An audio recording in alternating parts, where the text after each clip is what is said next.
আমরা আসছি সেই পদ্মা নদীর কূলে। দেখেন আমরা অনেক লোক ঘুরতে আসছি।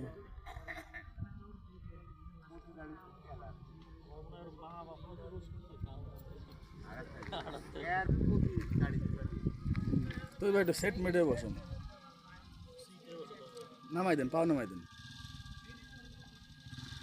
আমার বড় ভাই আছে আমার এখানে, আমার ছোট ভাই আছে, আমার বড় ভাই সম্মানীয় তবি ভাই আছে এখানে, আমার সেনাইয়ের ছোট ভাই ইমন আছে, আমার আরও দুই ভাই আছে। আমরা সবাই পদ্মা নদীর তীরে ঘুরতে আসছি। আমাদের এই যে যে দ্বীপটা দেখতেছেন, এটা হলো সেই পদ্মা নদীর দ্বীপ। এই বাজার, এখানে সব প্রকার মাছ পাবেন।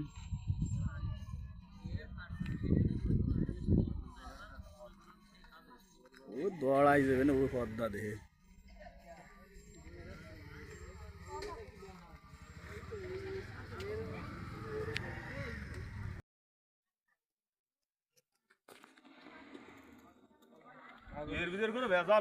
কি মাছ ভাইয়ের মধ্যে? শুধু চিংড়ি মাছ আর রেডে মাছ।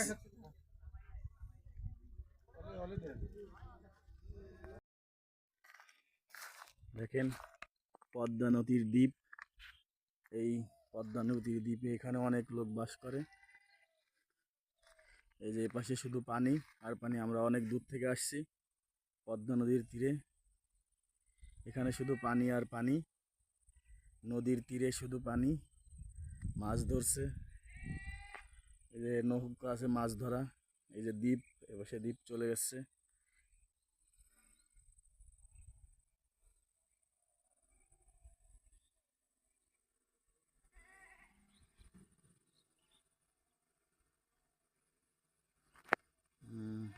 এখানে সব রকম মাছ পাবেন আপনারা।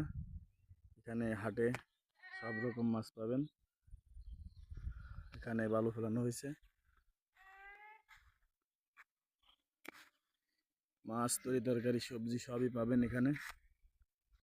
আসলে আমার উদ্দেশ্য যে দ্বীপের গ্রাম বাংলার ঐতিহ্য আপনাদের সামনে তুলে ধরা। আসলে এখানে সেরকম লোক পাইতেছি না। দুপুর সময় আসছি, ওখানে নৌকা বানাইতেছে, ওখানেও যাব। দেখেন এই যে দ্বীপের বাজার। দ্বীপের বাজার থেকে এদিকে তাকাবেন যত সব ফাঁকা, এখানেও তাকাবেন তা শুধু ফাঁকা। আসলে দ্বীপের মানুষের অনেক কষ্ট, এই কাদা বর্ষার জন্য অনেক কষ্ট হইতেছে যাইতে।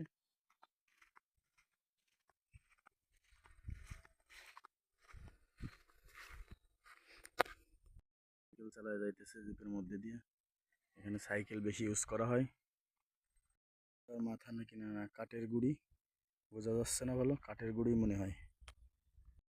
ভরা ছিল কচুরি পানা, কাদা। ও ওদিকে দেখা যাচ্ছে দ্বীপের গ্রামগুলা, জুম করে দেখাচ্ছি। এদিকে দ্বীপের গ্রামগুলা, এদিকে দ্বীপের গ্রাম। আসলে এলাকার মানুষের অনেক কষ্ট, কারণ ওনারা দ্বীপের ভিতরে তো, এই জন্য অনেক কষ্ট। চারিদিকে অথই পানি আর পানি। আমরা জুম করে দেখানোর চেষ্টা করব, আসলে হয়। আই এই যে দেখেন কত দূরে এখানে ইলিশ মাছ, ট্যাংরা মাছ, বড় বড় মাছ পাওয়া যায়। এই সে পদ্মা নদীর তীরের দ্বীপের অবস্থান। আসসালামু আলাইকুম ভাই। ভাই গোসল করতে আসছে, ভাইয়ের জীবনের একটু গল্প শুনি, পাগলা নদীর গল্প। ভাইয়ের বাড়ি কোন জায়গায়? আমার বাড়ি এখানে ছিল নদীর মধ্যে, যে নদী ওই যে বাঁধ ধরে যে এই যে বাজারটা, এই আমার বাজারের এখানে ভাই, বাড়িটা ভেঙে গেছে। বাজারের এখানে ছিল না? বাড়িটা ভেঙে গেছে। এখন কোথায় আছেন? এখন আছি পরের বাড়ি। পরের বাড়ি আছেন? ইস, আসলে নদীর কুল ভাঙে যে পরের বাড়িতে আছি, কোনোরকম অনেক কষ্ট হচ্ছে না অনেক ভাই? কষ্টে আছি। কি নাম ভাই আপনার? আমার নাম আছে মন্টু মোল্লা। মন্টু মোল্লা ভাই। মন্টু মোল্লা ভাইয়ের বাড়িটা ভেঙে গেছে ভাই, আপনারা শেয়ার করবেন, দেখবেন। ভাইকে যদি কেউ সাহায্য করতে চান আমার সাথে যোগাযোগ করবেন, আমি ইনশাআল্লাহ আপনাদের বাড়ির সাথে যোগাযোগ করব। এই যে নদী ভাই, এই নদীর মধ্যে যে কত মানুষের বাড়ি চলে গেছে, তারা অসহায় হয়ে আজকে। আমার বাবার ওখানে 16 পাখি সম্পত্তি সব মধুমতি নদীর মধ্যে, সব নদীতে নিয়ে সব গেছে। নদীতে। 16 পাখি সম্পত্তি, একটা দিলে বাবারে বাবা। সকালবেলার বাচ্চারে তুই বিকেল বেলার ফকির, এরকম এক ঘটনা। এই যে পাগলা নদী, এই নদীর ভিতরে আমার ভাইয়ের 16 পাখি সম্পত্তি ঢুকে গেছে। খালা অনেক জীবনের কষ্টের কথা বলতে চাচ্ছে, কারণ এই গাঙ্গে 2-3 বার ভাঙছে। এখন এই বন্দুক সলভ হয়েছে, এইটুক খালাদের এইটুক হয় নাই। এই জন্য খালা মনের কষ্টের কথা বলতেছে। কি বলতে চাচ্ছেন খালাম্মা, বলেন তো। যে আমাকে নদীটুক ভেঙে দিলে আমরা কিচ্ছু চাই না, এই নদীটুক ভেঙে দিলে আমরা কয় ঘর ভাঙ্গাচুরো আছি, এই যদি আল্লাহ আমাকে রাখতে পারে রাহে, তা আমরা এই জায়গায় থাকবো। আমাকে সমর্থ নাই যে আমরা জমি রাখবো, ইটা সিটা করবো, সে সমর্থ আমাকে নাই বাবা। কয়বার আপনার পাল্টাইছেন ঘর? দুইবার। আপনাদের মেন ঘর এই নদীর মধ্যে চলে গেছে না? মেনকা নদীর ভিতরে চলে গেছে, ও ভিতরে চলে গেছে না? ভিতরে চলে গেছে, পরেও চলে গেছে, পরে আবার এই যে এই জায়গায় যে 2বার এই যে যে জায়গাটা আপনারা দেখতেছেন, এই যে এই জায়গায় 2-3 বার এই খালার ঘর চলে গেছে পানির মধ্যে অলরেডি। এখন এই দেখেন আইসে সরায় রাখছে, এখানেও যে কোনো মুহূর্তে চলে যাইতে পারে। এই যে স্লোপ ওই সাইড দিয়ে প্রচুর ভাঙতেছে, এই যে স্লোপ এটাও ভাঙতেছে। ওই পাশে পাথর টাথর দিছে দেখছে। ওটা ভিডিও ওই সব যে আছে। হেতো বাজান শরীরে জ্বর এসে গেছে, আমাকে এই যদি মানুষের খাওয়া না নাই খালি ওইটুক যাতে একদিন এমন পাথর সময় গেছে। পাথর মারো, প্রচুর ঢেউ আসছে ওই জায়গায়, পাথরের জায়গায় প্রচুর ঢেউ আছে। বাইর বাড়ি কোন পাশে ছিল ওই জায়গায়? এই বাইর বাড়ি। আপনার নাম কি ভাই? সালামউদ্দিন ভাই। বাইর বাড়িও কি নদীর ভিতরে চলে গেছে। আর বড় অপশন এই জন্যই ভাই, ভাঙ্গা মানুষের যে কত কষ্ট আপনারা না দেখলে বুঝতে পারবেন না। এই যে এই নদীর ভিতরে এই যে ভাই সালাউদ্দিন ভাইয়ের ঘরটা ভিতরে চলে গেছে, এখানে কোনো রকম জীবনযাপন করতেছে আমরা। পাগলা নদী, এই দেখেন কি ভাঙ্গা ভাঙছে, নদী ভাঙ্গন এলাকা।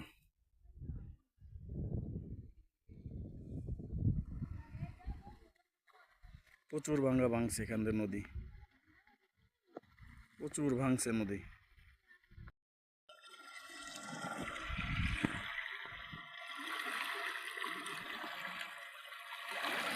সলব দেওয়ার কারণে আমি এখানে বসে আছি।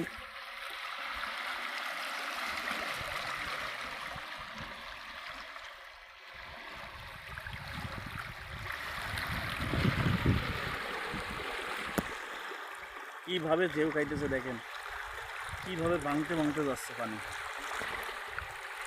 কিভাবে গোলা আসছে দেখেন।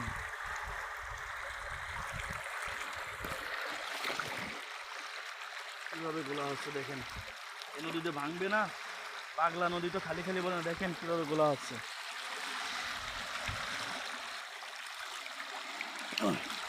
থাকা রিক্স ভাই, এই যে এটা ফাইটে গেছে, যে কোনো মুহূর্তে চলে যাইতে পারি।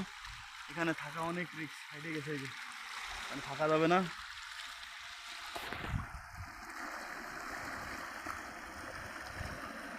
দেখেন পাক কিভাবে খাইতেছে, প্রচুর স্পিডে পাক খাইতেছে আর প্রচুর ভাঙা ভাঙতেছে।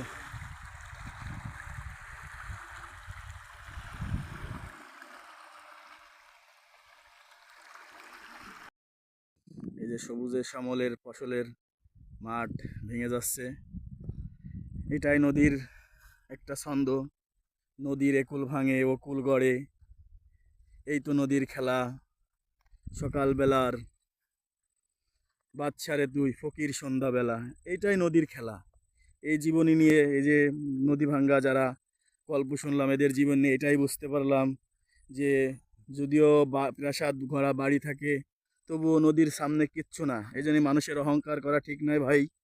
মানুষকে ভালোবাসতে শিখতে হবে, মানুষকে সম্মান করা শিখতে হবে, বড়দের সম্মান করতে হবে, ছোটদের স্নেহ করতে হবে, তাহলে মানুষ মানুষের মতো মানুষ হবে। এই দেখেন সবুজে ঘেরা মাঠ, রোদের কারণে ভিডিওটা একটু আসতেছে, দেখানোর চেষ্টা করতেছে আপনাদের। দেখেন কিভাবে ভাঙ্গে ঢুকতেছে, আর পানির কি স্পিড, ওইখানে যা গেলে শব্দ বোঝা যাবে, ঘুরতেছে আর ভাঙতেছে। পাগলা নদী, পদ্মা নদী, কিভাবে পাক খাইতেছে আর ভাঙতেছে। দেখেন সবুজে শ্যামলে ফসলের মাঠ ভেঙে শেষ হয়ে যাইতেছে। এই যে ভেঙে ভেঙে পড়ে গেছে, দেখছেন এই যে পড়ে গেছে ভেঙে ভেঙে, এই যে ফাটিছে এবং ভেঙে ভেঙে চলে যাচ্ছে। ওরে বাবারে, আমি তো চলে যাচ্ছি না ভাই, ভেঙে গেছে। দেখেন ভেঙে গেছে, কিভাবে পাক খাইতেছে পানি, দেখেন কিভাবে পাক খাইতেছে। মানুষের যে অভিযোগ, এটাই তার বাস্তব প্রমাণ। নদীর কি স্রোত দেখেন, আর ভাঙে যাইতেছে। সকালবেলার ফকির, সন্ধ্যাবেলার বাদশা, সকালবেলার ফকির, সকালবেলার বাদশা, সন্ধ্যাবেলার ফকির। এই দেখেন কচুরিপানা কোথার থেকে যেন আসছে, আবার কিভাবে তাকে নিয়ে যাইতেছে। দেখেন দেখেন কিভাবে কচুরিপানাটাকে নিয়ে যাইতেছে। দেখেন কি স্পিড পানির, গোলা পানি বোঝানো যাচ্ছে না। দেখেন কচুরিপানার দিকে দেখতেছি, চোখের পলকে কচুরিপানা কোথায় চলে যাইতেছে। দেখেন কি স্পিডে কচুরিপানাটা চলে যাইতেছে। দেখেন পানি ঘোলা তো বোঝা যাচ্ছে না, শব্দ হচ্ছে কলকলিয়ে, পানির শব্দ হচ্ছে বোঝা যাচ্ছে।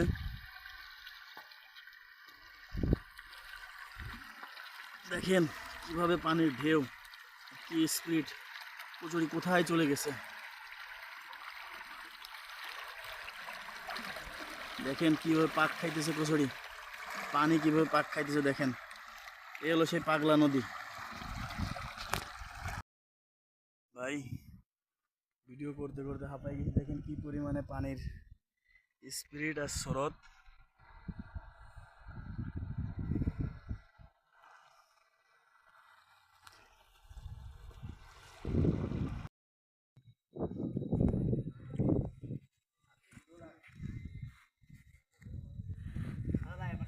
ভাই ঘুরতে আসছে, আমার সাথে পরিচয় আছে, আমার খুব ফ্রেন্ড। ভাইয়ের নাম কি ভাই?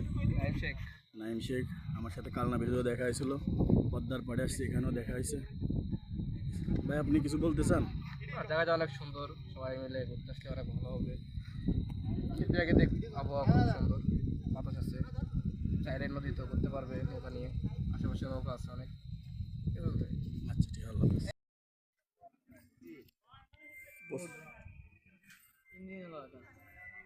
ঠিক করে ফোন তো সামনে দেখ, আমার তো ব্যাগ দেওয়ার কাজ আমি মিস কল দিয়েছি।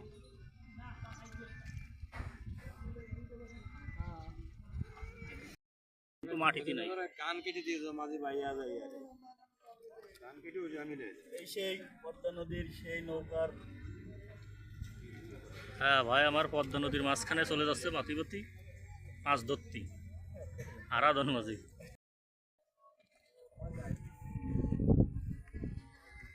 ঝালমুড়ি কেমন চলতেছে ভাই? চলতেছে ভালো ভাই, ঝালমুড়ি ভালো চলে। এখানে অনেক জায়গার থেকে লোক আসে না? পেঁয়াজের দোকান আছে, সবাই ঘুরতে আসছে সেই পদ্মা নদীর তীরে। এখন কত লোক আসছে।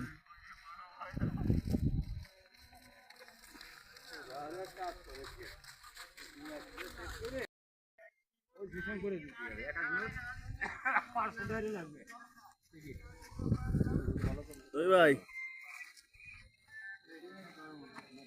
আমাদের বড় ভাই যাচ্ছে।